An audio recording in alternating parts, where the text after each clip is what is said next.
안녕하세요. 네, 포르테고요. 오늘 게스트로 달링입니다. 자꾸 해축에서 요새 모습을 한 번씩 슬쩍 비추는 것 같아요. 저번에 그 해축 녹음 하셨으니까 또 그래서 오늘도 해축 얘기를 하려고 하는데, 그래서 오늘 주제는 뭐냐? 김민재가 바이에른에 오면 어떨까? 네, 이제 이 영상을 찍는 날 기준으로 김민재 선수가 훈련소에서 나왔어요.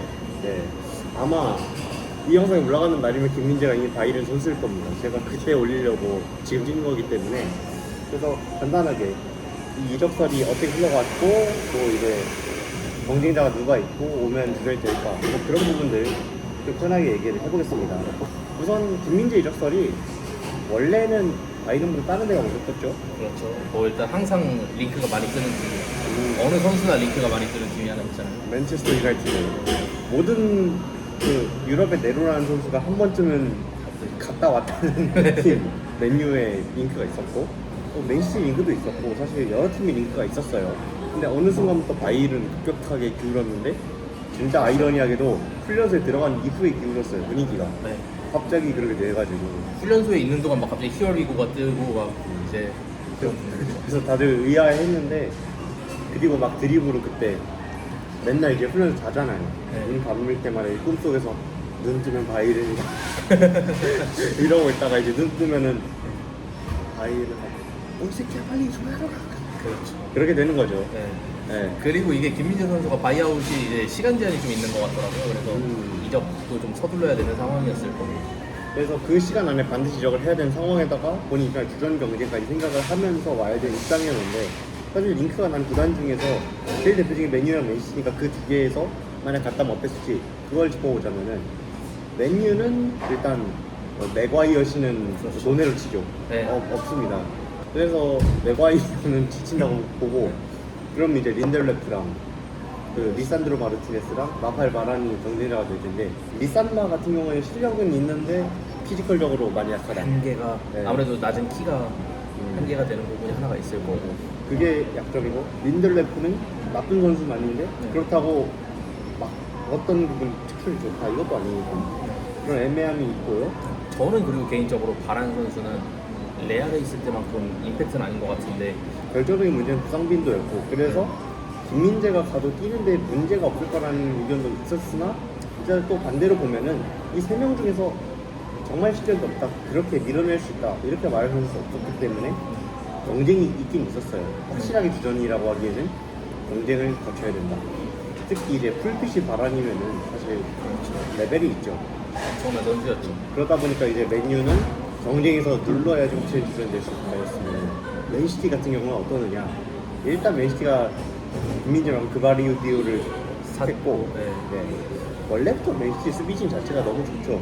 마넬 아칸지도 있고 아케도 있고 그리고 그 디아스도 있고.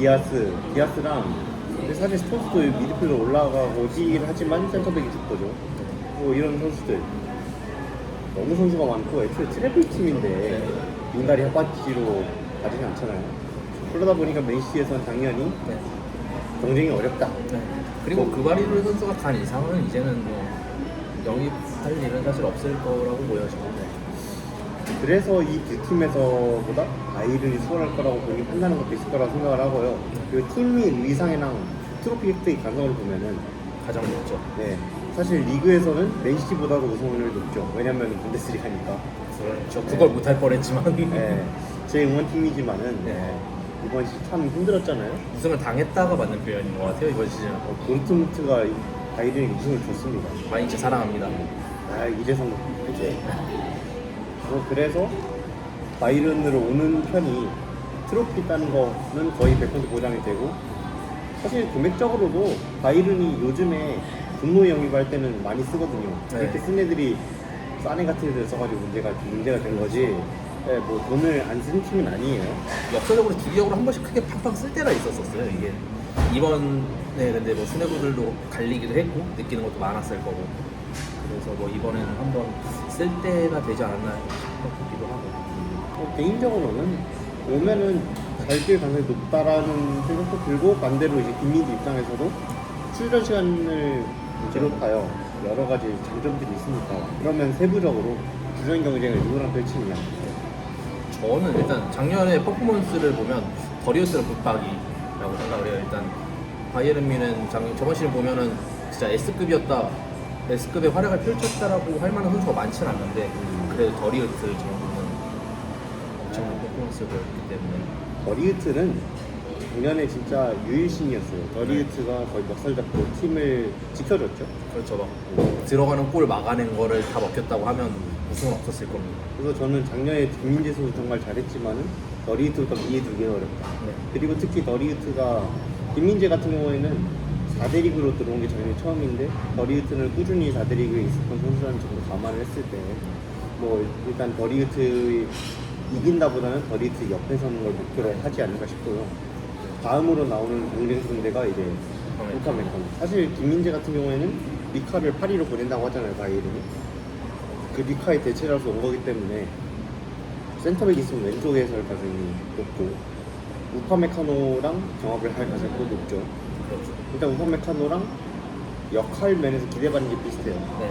빌드업의 출발점이기도 하고 피지컬 좋은 파이터형 수비를 한다면 또 그렇고 사실 고점으로 보면은 우파메카노 줄 때 무시받을 선수는 아닙니다. 네, 그렇죠. 뭐 사실 갖고 있는 툴 자체는 되게 많은데 저는 항상 아쉬운 게 그 한 번씩 나오는 미스들이 치명적이다 보니까 이게 문제가 됐던 게 가장 컸던 것 같아요. 제가 우파 얘기를 할 때마다 많이 하는 얘기지만은 우파메카노는 큰 경기 약한 게 아니라 그냥 기도 의심한 거예요. 그래서 작은 경기에서도 그런 짓 할 때 있고 큰 경기에서도 뭐 하리 전에 내시를 쌈 싸먹은 것처럼 그렇죠. 활약을 한 날도 있고 한데 개인적으로는 우파메카노를 그렇게 좋아하지 않아요. 저는 센터베이 덕목은 안정감과 일관성이라고 생각을 하는데 우파메카노는 일관성이 없기 때문에 전혀 없는 선수예요. 제롬고 같은 경우는 마이너스 버전이라고 볼 수 있고요. 다만 정신줄 잡은 날에 진짜 잘합니다. 네. 그거는 부정하지 않아요. 그리고 이 선수가 빌드업이 출발점으로서 투엘 체제에서는 중요한 역할을 맡고 있었기 때문에 이걸 김민재가 들어서 바로 적용하느냐는 지켜봐야 돼요. 그렇지만 우파메카노의 치명적인 난점 때문에 김민재 선수에게 좀 기회를 초반에 많이 줄 것이다. 그 기회에서 보여준다면 주장이 되는 것이고 그때 힘든다면은 이제 또 우파메카노 경합을 할 수밖에 없는 거겠죠. 뭐 그 외에는 파브르가 지금 이적설이 별로 안 뜨거든요. 네.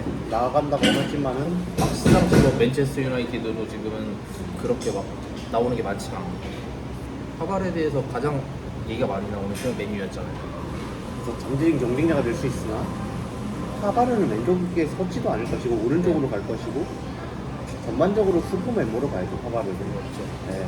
애초에 포지션 정체성이 애매해요 파바르는. 그래서 파바르보다는 김민재가 위에 있다고 봤을 때 우파, 민재, 더리우트 3명이 경합을 할 가능성이 높고 여기에 좀 넓게 보면 스타니시치가 있지만 한 번씩 그냥 이거는 그냥 와서 알바 뛰는 거죠. 스타니시치랑 파바르는 센터백을 주포라고 하기엔 애매해요. 이 선수들은 전방위 백업이라고 봐주고 이 3명이 메인인데 또 이제 그 다음 논점은 백포냐 백스리냐예요. 그렇죠. 백스리는 사실 고민할 필요 없이 셋 다 들어가는 거고 네.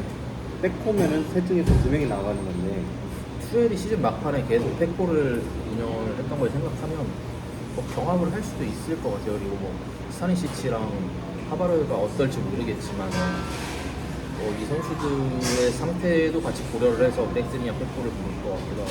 사실 스타니나 파바르도 그렇지만은 파바르가 나갈 경우에 대체로 언급된 카일 워커 있잖아요.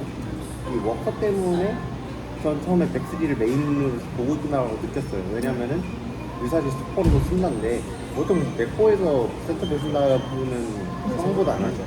백스리에서 쓸 때가 많고 그래서 사실 스타니랑 파바르가 백스리에 좀 더 적합한 케이스이기 때문에 어쩌면 백스리가 나올 수도 있겠다. 그렇다면 주전으로는 거의 확실시가 되는 거죠. 저도 사실 이게 백스리를 생각한 게 이번에 FA로 게레이로 선수 내려오면서 게레이로도 만약에 이게 윙백으로 쓴다면 뭐 중앙 센터 미드필더에서 넷잘러로 쓴다고 하면 또 얘기가 달라지겠지만 윙백으로 쓸 경우에는 폭백에서는 재앙이라고 생각하거든요. 그쵸. 게레이로.